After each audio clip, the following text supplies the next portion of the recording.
Welcome back to another technical deep dive here in the debug zone.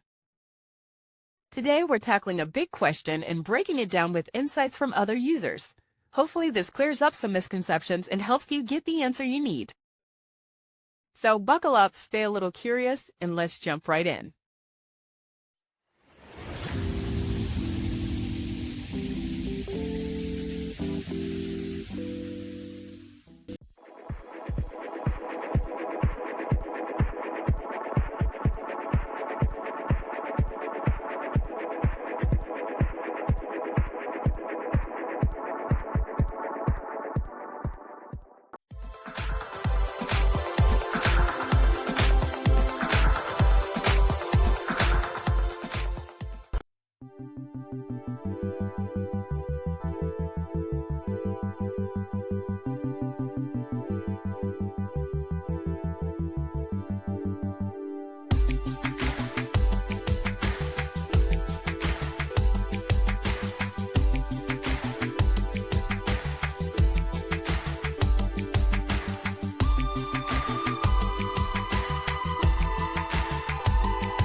And that's a wrap. I hope you found the answer you were looking for. If you did, take a second to hit that subscribe button. It really helps out. And let me know in the comments which solution worked best for you. See you next time in the debug zone.